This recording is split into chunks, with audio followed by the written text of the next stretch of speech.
Hi, Brian, how are you? You know, Cindy, somebody stole my garbage can. I can steal you another one. Oh, like two over here.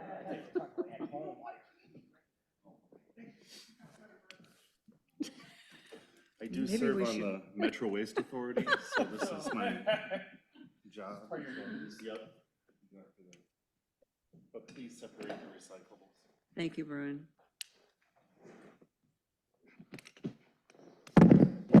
You're all here, so. Yes, I'm on. Okay.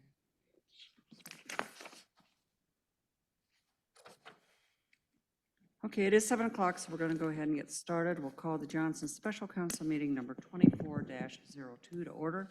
Cindy, roll call, please. Councilmember Cope, Here. Evans, Here. Martin, Here. Ready, Here. Burkhart. Here. Next item on the agenda is the I'm here. agenda. Move approval. Second. We have a motion and a second discussion. Cindy, vote, please. Councilmember Evans, Yes. Martin, Yes. Ready. Councilmember Ready, Yes. Burkhart. Yes. I'm here. Cope, yes. Motion approved. Next item on the agenda is the one and only item that we have on the agenda, and that is to consider resolution number 24-119, authorizing the cities to submit a grant application on behalf of Ellipsis for the construction of a residential building. And Josh, are you going to?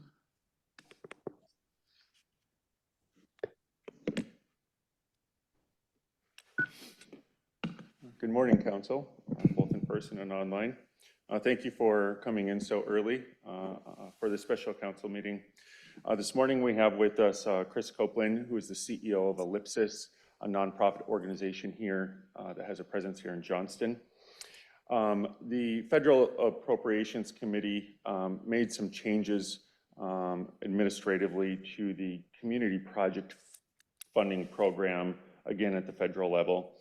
Chris and her organization are an applicant for that program for a 20-unit housing project here in Johnston. Those administrative rules included no longer allowing nonprofit entities or private nonprofit entities to apply. And that with the encouragement that they approach their host city and ask if the city would apply, who is an eligible type of applicant.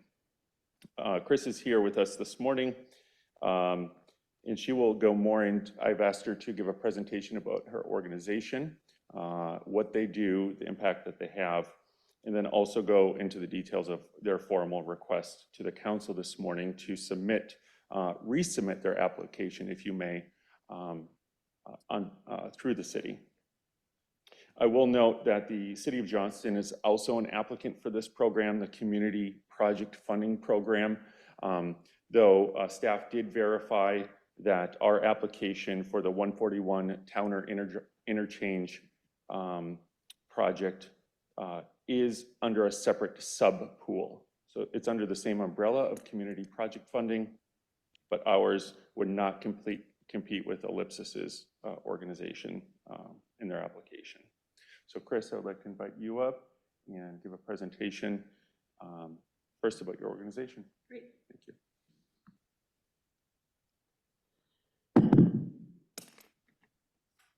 We're up, we're good.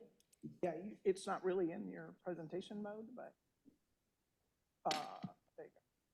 Thank you so much. I know that this is unusual to say the least, and certainly not what we expected either. So I appreciate you taking the time. I definitely appreciate you coming in at 7 a.m. on a day you didn't expect to have to do that. So I am going to try to make the presentation brief, but I know some of you know us well and some of you not so well. And so I want to make sure you have the background of what we're attempting to accomplish, both kind of from the global perspective as well as from this project perspective. I'm definitely open to interruptions. And so if I say something that you have a question about, please feel free to do that. But let's move forward and then we'll go to questions and answers because I'm sure that'll take the bulk of our time.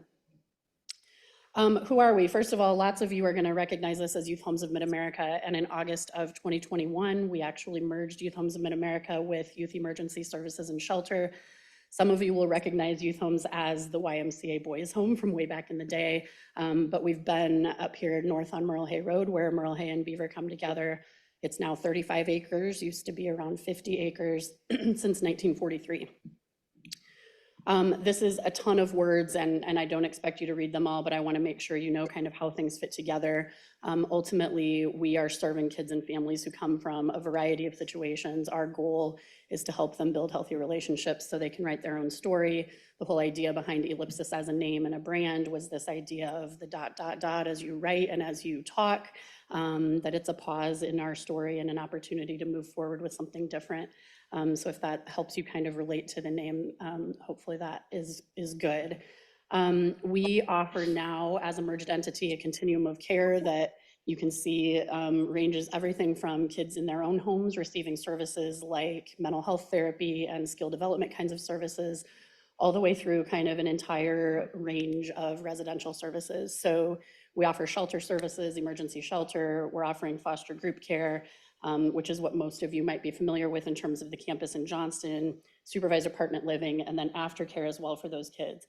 In terms of what's going to happen in this project and what already is happening on the Johnston campus, we're serving boys from ages of about 13, sometimes that goes slightly younger, all the way through 21. The state of Iowa recently allowed kids to sign on to stay in foster care until they're 21, and that includes both family foster care as well as supervised apartment living. All of our kids are court ordered into our care. In terms of the residential spaces, we do have a respite program at the South Campus that offers some kind of emergency shelter kinds of services for families who are not system connected. But our shelter, our foster group care, our supervised apartment living are all contracts with the state of Iowa through Health and Human Services. They all function currently on a no eject, no reject basis, meaning we can't decide which kids come in to our programs. We take a referral and those kids are admitted if that's where those placing workers decide to place them, and that's where the judge decides to place them. Our kids are coming from a variety of traumatic situations, quite honestly. So lots of adverse childhood experiences. You'll see the list here. Everything from poverty, mental health issues of family members, substance abuse issues, parents who are incarcerated, denial of critical care is something we see a lot, and then all kinds of physical, emotional, sexual abuse. So what do we do with that? Ideally, we're working with kids in their homes and we're keeping families together, but the reality is that's not always true. And so in residential spaces, this is really our opportunity. These are all teenagers who are really at a critical point in their life in terms of kind of make it or break it. Our staff are doing lots and lots and lots of things with kids in terms of trying to help them really turn what have been survival skills that they've had to learn over their lifetimes into success skills so that they're functioning and healthy and successful members of our communities. We talk a lot about how our kids are going to become your neighbors, your friends, your churchgoers, your employees, potentially your employers someday, hopefully. If this works, I'd like to give you a quick testimonial. Oh, DeMonte. I don't think that'll work. It won't? Okay, no worries. This would be an example. DeMonte is one of our kids who was with us several years ago. He came from Chicago through Washington, Iowa, had done a lot of kind of gang-involved physical aggression, assault kinds of things, got placed with us, and ultimately became an All-American Grandview College wrestler, as well as now he's his own business owner. So this is obviously an example of success. Not all of our kids reach that, but that's clearly the goal. He talks in this video, if you ever want to jump online, about his experience with us. So with the merger, we're currently in 4 different locations. You guys know the Johnston campus as the North Campus, so you'll see that up in the top left corner of that map. Just south of us is what's a newly acquired property, the Meredith campus, where we intend to provide a continuum of care for girls. The Park campus sits farther south. It's at Southwest 9th and Park-ish at 1011. And then what was known as the Yes campus previously as our South campus, and that's on Southeast 11th and Maury. So this project specifically is part of a much larger, what we're calling the Hopeful Spaces campaign. What we've realized over time, because we've had to really maximize resources, we have really sunk those resources and those dollars, quite honestly, into staff salaries and into programs. And what has happened because of that is our properties have really suffered. They need a lot of work. Lots of this is renovation. This project specifically is one new building so that we can spread kids out better and get kids into their own individual bedrooms, individual spaces, to be able to better serve kids who quite honestly are more highly traumatized than we've seen before. So the Hopeful Spaces campaign is a large community campaign. Here's the phases. You will have looked at this in the materials. What we're talking about here with this project is phase 4. Phase 1 is actually an apartment project that we completed that are the same supervised apartment living kinds of kids that we have 6 of out here in Johnston. That one is fully funded and complete. Those kids moved in February. Phase 2, the park campus, that was kind of a really quick sort of renovation to get that ready for girls foster group care so that we could do that temporarily while we get the Meredith campus ready. That campus will serve some kind of residential programming down the road. There's a lot going on with the state in terms of changing things. Phase 3 would be the Meredith campus. That's partially funded at this point. It again will be girls foster group care as well as supervised apartment living. Phase 4 is what this request is identifying, and so that full project is about $5 million. We've asked for $3 million in this submission. That will be boys foster group care and supervised apartment living. I want to clarify that the actual sort of number of beds increases by only 6 at this point. Some of that is supervised apartment living. I think it's 4 group care beds and 2 supervised apartment living apartments, because what we're doing is spreading out the space and creating spaces where kids are in single rooms instead of double rooms and some things like that. And then phase 5 is renovating the rest of the buildings on the North Campus. So this just shows you it in a suggested timeline. I don't know that this is how things go. As you all know, construction projects sometimes don't go as planned, but this would be the goal. Here's our campaign progress so far. You can see that phase 1 and phase 2 have already been fully funded. Phase 1 actually started with a nonprofit innovation infrastructure grant that was through ARPA dollars that the governor made available through Iowa Economic Development. The park project was funded through mostly private donations. We have a couple large gifts on the Meredith project so far and pending requests of about $1.7 million. The Capital Campaign Committee actually starts work on May 16th, and so that's when private donations will start to be solicited in a bigger way. But the total campaign being 14.8, we've raised 6.3 of that. I share this with you, hopefully to raise your confidence in our ability to raise the rest of the funding for the projects. Here's just another kind of visual. One of the things that we found has been really successful is the conversation around public-private support. Private donors are really encouraged by the fact that there's a large amount of public support that's happened with the campaign so far. I'm going to apologize right now because on this map, we've realized that Northwest Beaver Drive and Merle Hay are switched. So thanks to our marketing team, and none of us caught that. But this just gives you a map of campus. If you're not familiar, you'll see the new building is actually just kind of southeast of the parking lot that you guys maybe or maybe not would recognize as the newer half of campus.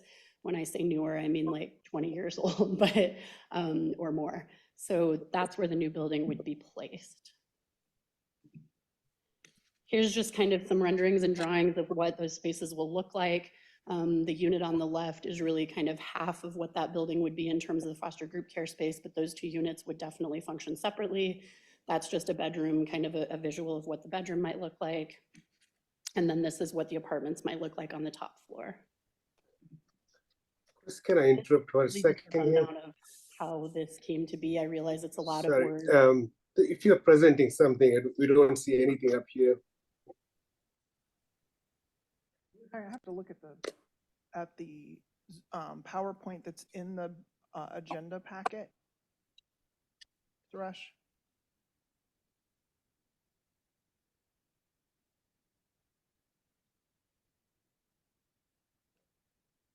Okay. This is really to just give you a timeline. Obviously, this was surprising to us as well.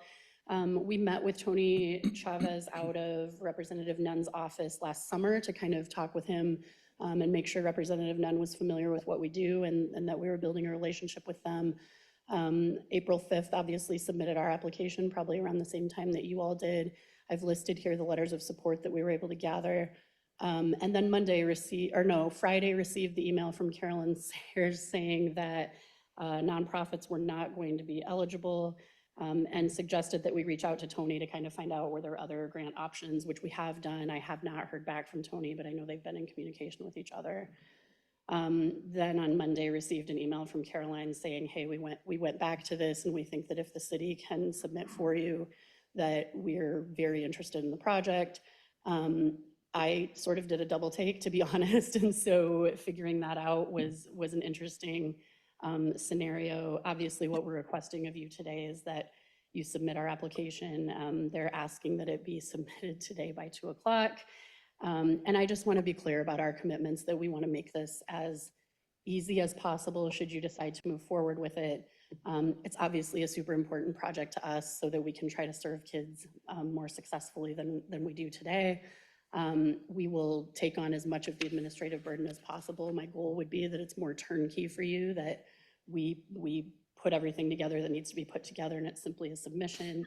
I think in your materials, we've talked about that this really should just be a pass-through, and I completely understand that this feels new and different and something that hasn't been looked at before. And so I'm very open to the idea of working with you as we go. It sounds to me like we won't find out for about a year whether our project is actually funded, and I think between now and then there'd be a lot of work we can do on figuring out what that agreement could look like. Our foundation is able to completely support the cash flow of this project if needed, and so we can cash flow that way and have zero need for you guys to put any dollars into it. I understand there might be staff time that we can consider how we could cover as well. Questions? Does council have any questions for Chris?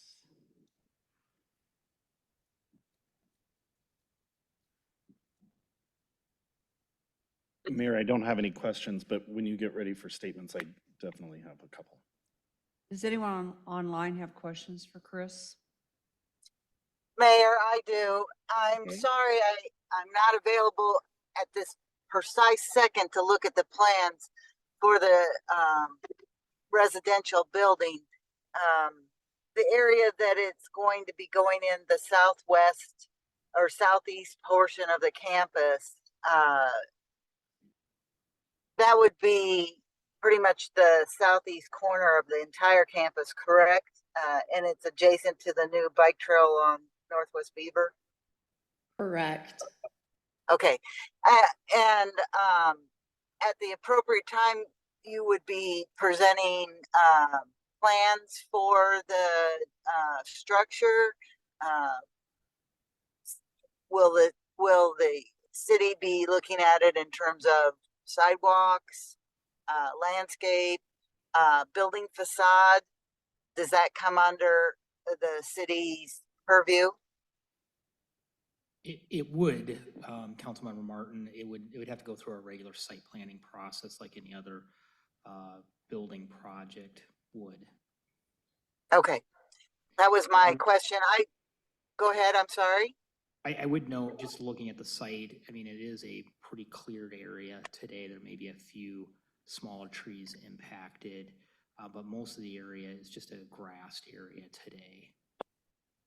Correct.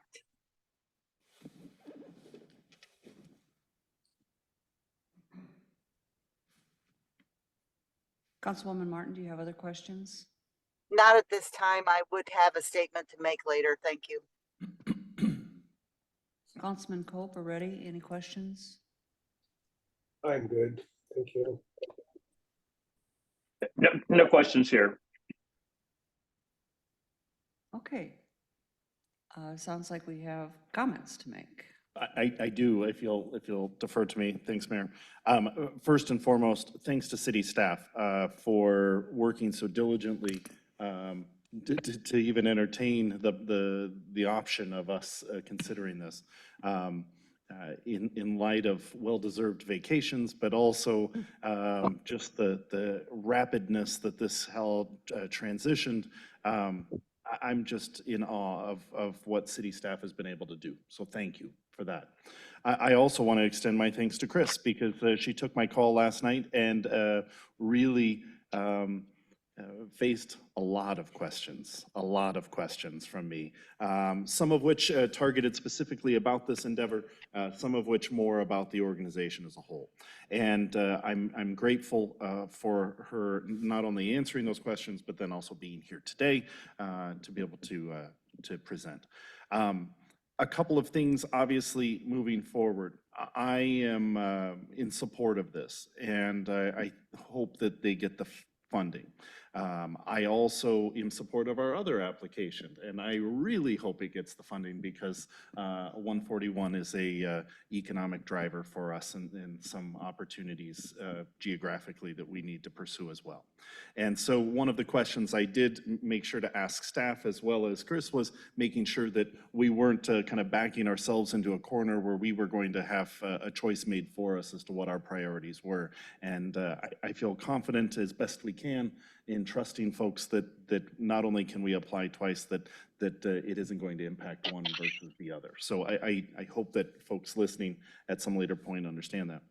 I also just hope, and in conversations with Chris yesterday, I think we can work on this to make sure that the city remains whole throughout this process, both financially, but also I hope that this continues or at least spurs some even closer relationships and conversations.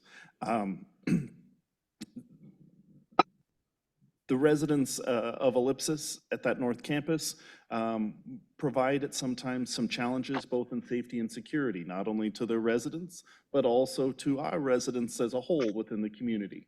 Our police force often visits there, and I was actually rather enthused to hear of a visit last week by police, this time not in an emergency situation, but more on a proactive planning type situation. Those are the types of things that we can work together to try to address things before they come that critical moment of trying to address runaways or even outbursts and assaults or things along those lines. Clearly, this is a clientele that needs help. And I'm grateful that your organization is here to help. I'm grateful that Johnston can be able to provide, as they have been since the 1940s, a place for that help. I also hope, though, that these expansion and renovations can continue to be a place for help for the future. And so I would encourage, just as Council Member Martin alluded to with regard to, or at least led with the question on green space, I hope that we can address some sustainability issues for that campus, perhaps looking at whether it's alternative energy sources or geothermal or things along those lines that We lost the whole system, so there's that. Yep, the generator kicked on, so. Can I finish my comments? If you speak really loudly. I will. That's not a problem. So I also It hope, won't matter. to some extent, that beyond the kind of sustainability things, that we intentionally work with you to put in safety and security measures into that facility in order to improve the safety of the staff, residents, etc. So that was a long and rambling way to say I support it, but at the same point, I do hope if you're going to include us as a partner, you sincerely include us as a partner, and that we can help provide some guide rails to make sure that we're all.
Directly to that office, okay. Staff has been communicating and coordinating with Congressman Nunn's office pretty regularly over the last 48 hours. So we have a good direct contact. Mics are back on.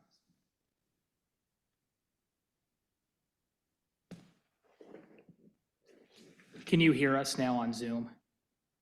I can hear you. I can't see you. And it feels like the meeting continued while we were off, which is a Well, little it frustrating. didn't really, Tom. No, we paused. Well, when we came on, I heard Josh saying something. So that's why it was just a little bit. Anyway. I'll ask Josh to repeat. No, that's fine. I had asked a question about submitting the application today, and part of the reason, of course, we're having this special meeting this morning is because the application does need to be resubmitted today. And what he said is it needs to be submitted by 2 o'clock, and it will go directly to Congressman Nunn's office. So that's basically what was said. So we're back to council comments. We've had comments from Councilman Burkhart. Other comments from council? I'd like to. Councilman Evans? Unfortunately, I'm going to agree with everything Brian said.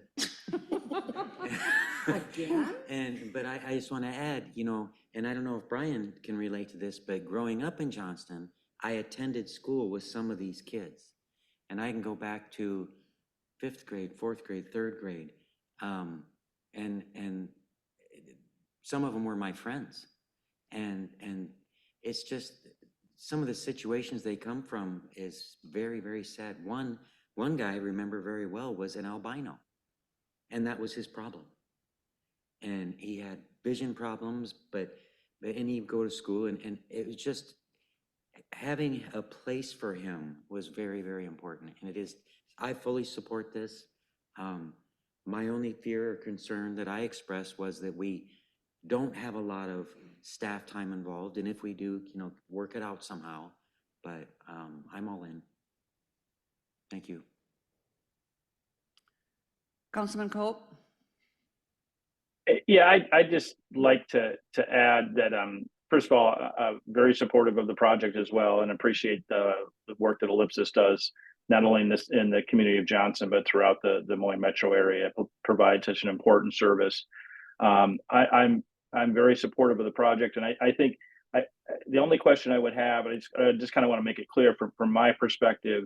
I heard Councilman Burkhart's kind of comments about energy use and those types of things. And I just want to make sure that we make it clear to Ellipsis that, that's that whatever building that they build should comply with city requirements as it relates to that. And I want to make it clear, I want to make sure that Councilman Burkhart, we're not linking our approval of this for some requirement above and beyond what current city code requires, because I'm not sure I'm comfortable doing that.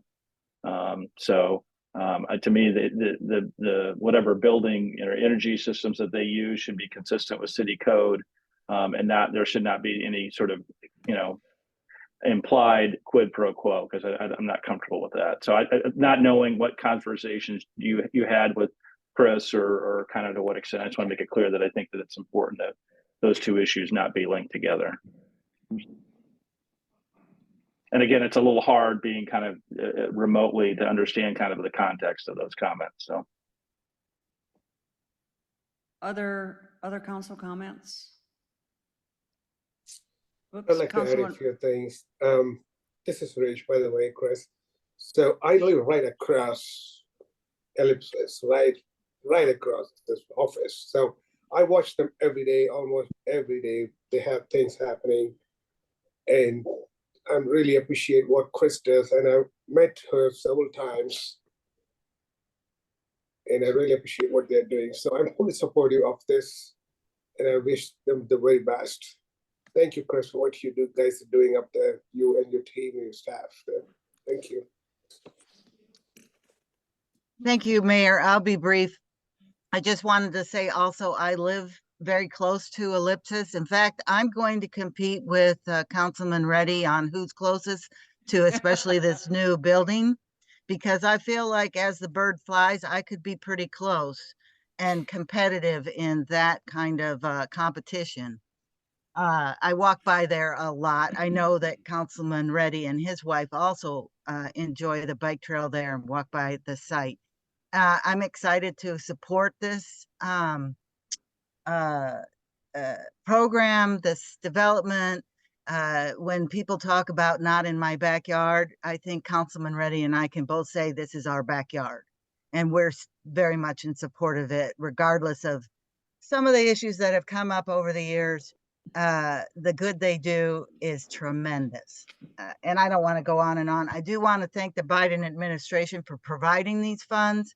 I want to thank Congressman Nunn for for you know going forward with supporting these grants and these funding opportunities. They're good for Iowa. They're good for the people of Iowa. And I know that this is all getting political, but it is important. And I really, really think I'm really excited about this and being able to support it. And I will also put myself forward as a member of the Climate Change Committee, as a member of the Tree Board, that when it comes to doing any kind of landscaping, I think we could bring volunteers and help. I know you guys have had challenges with your buildings and finding money for your, not only the exterior, but your actual buildings in terms of maintenance. And I want to just say, I've got some volunteers I know I can call upon if you have some projects that don't require a lot of professional skills, but we can definitely paint and dig holes and put in trees and things like that. Thanks. And I guess I'll just wrap up very quickly here by saying I'm supportive of the project too. Chris knows that I really appreciate what was Youth Homes, now is Ellipsis, has done. I've worked with Chris for many years on behalf of the facility out there and know the great work that they do. We have written into the resolution some expectations in that agreement, and Chris has given us assurances that she will work very closely with us and diligently with us to meet those expectations that we have. I've had some conversation with Chris, and I had this understanding when I signed off on the letter of support to begin with, that we have an application in at the same time, and I wanted to make sure that they weren't competing with each other, and I got confirmation that they would not be competing with each other. I've also had some more conversation with Chris about if we learn through this process as we are preparing the agreement that that even though they're not competing with each other now, if because we have applied for both grants now, that it's going to interfere with our ability to make requests for future funding, that may cause us to view this a little bit differently too, because our priority is to the residents of Johnston. We love Ellipsis, we love what they do, but we're responsible to the residents here in Johnston, so we have to give that priority. But knowing what we know now, and given the the assurances that we have with Chris, I certainly think that we should move forward and approve this morning. So, Mike. Just two things to kind of follow up. So, we're all working through this as quick as we can. Within the application itself, the overall community project funding application, question 27, I think we need to get some clarification from the Congressman's office, and I'll have Josh do that. But it's a question regarding priority ranking. These are two projects, while they're in two different subcategories, they're still within the overall umbrella of the community project funding. So the question is, if we have to prioritize rank them, I'm assuming we'd rank the 141-1 and then Ellipsis 2. I think that's our understanding. Absolutely. So we'll get clarification from the Congressman's office on that, and we'll make that adjustment. I mean, we want this to happen, but we do have a responsibility to our taxpaying residents to do the project that benefits them more directly. So, I also want to thank staff. I'm sorry, did I Yeah, interrupt? no, I just have one other quick thing. Chief McDaniel isn't here today. We all were taking vacations right now. I don't know how that all aligned perfectly. We did text back and forth yesterday. Not all at the same place. Not all together. Well, I was in the same state as Chief McDaniel, Okay. but if that matters, but, he really said, I have no objection to what they're doing based on the concepts. One of the questions he did ask was maybe touch briefly on kind of the security elements that are happening, maybe with this phase, with future phase, and then he had asked also that if there was a legislative appropriation you were trying to seek through HHS, maybe the kind of the status of that. Yep, great, I'm glad you're asking that. There is a line item in the appropriations bill that got passed through the legislature that's, I'm assuming, sitting on the governor's desk to be signed, that allocates some dollars, and I don't have the number off the top of my head, but it's a large amount of money to providers who are doing foster group care, and Chief McDaniel's aware of this, because quite honestly, he was the impetus for it. And so we've had some conversations with leadership at HHS to say we have some needs around the state in lots of our facilities for similar things. It appears that we should get that funding, and I think it will happen quickly, but until the governor signs it, they're not committing to anything.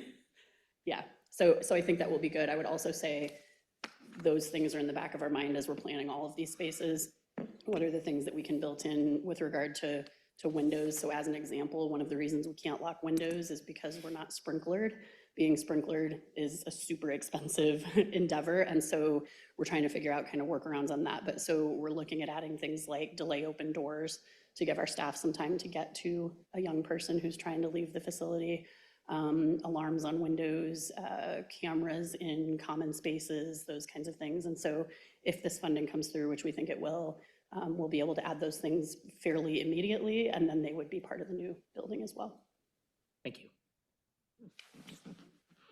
That's all I had. I also, adding to what's already been said, I want to thank the staff for their quick and diligent work on this. I know that Josh in particular spent a lot of time on the phone the last couple of days trying to raise the right questions, get the information that we all need in order to have this meeting this morning. So thank you, Josh. Thank you, Mike, and Matt, and Sarah, and Cindy, and the rest of the team, because this did take a lot of effort over the last couple of days to pull it all together. So anyway, with that, do we have a motion? So moved.